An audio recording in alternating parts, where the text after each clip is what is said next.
ہے۔ جدہ کے اندر ایک مرتبہ کچھ سالوں پہلے کانفرنس ہوئی تھی اس بات پر کہ پوری دنیا کے اندر سب سے زیادہ باکمال کون شخص گزرا ہے یا کون شخص ہے، پوری دنیا کے اندر سب سے زیادہ خوبصورت کون گزرا ہے یا کون ہے، پوری دنیا کے اندر سب سے اعلیٰ اور عرفہ اور سب سے بہتر انسان کسے قرار دیا جا سکتا ہے۔ جدہ کے اندر یہ کانفرنس منعقد کی گئی،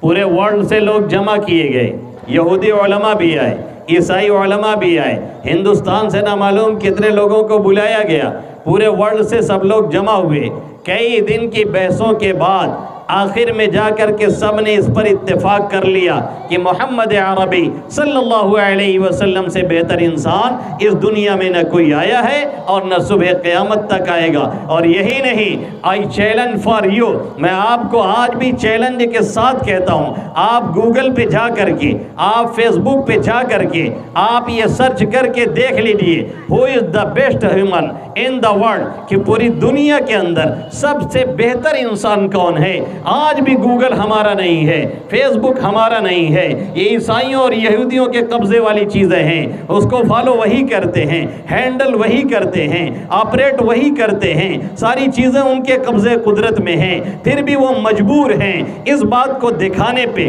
پھر بھی وہ مجبور ہیں اس بات کو لکھنے پہ، پھر بھی وہ مجبور ہیں اس بات کو بتانے پہ، پھر بھی وہ مجبور ہیں اس بات کو شو کرنے پہ، پھر بھی وہ مجبور ہیں اس بات کو کہنے پہ کہ سب سے بہتر انسان ٹاپ 10 میں اگر کسی کا پہلا نمبر آتا ہے تو محمد عربی صلی اللہ علیہ وسلم کا نام نامی اس میں گرامی آتا ہے، کسی دوسرے کا نہیں آتا۔ نہ یقین ہو اگر کسی کو تو اس مجمع سے نکلنے کے بعد لکھ کر کے سرچ کر لے گا اور دیکھے گا اس میں کہ ٹاپ 10 میں سب سے پہلا نام اگر کسی کا آتا ہے تو محمد عربی صلی اللہ علیہ وسلم کا نام آتا ہے۔ اسی لیے ایک شاعر نے کہا اور بالکل بجا کہا، حسن یوسف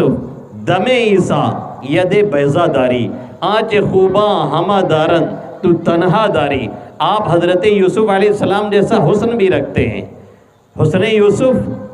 دم عیسیٰ، آپ حضرت یوسف علیہ السلام جیسا حسن بھی رکھتے ہیں، حضرت عیسیٰ علیہ السلام جیسی بھوک بھی رکھتے ہیں، اور ید بیضا داری، حضرت موسیٰ علیہ السلام جیسا چمکتا ہوا ہاتھ بھی رکھتے ہیں۔ ان کو معلوم ہے کہ یوسف علیہ السلام کا حسن اتنا اعلیٰ تھا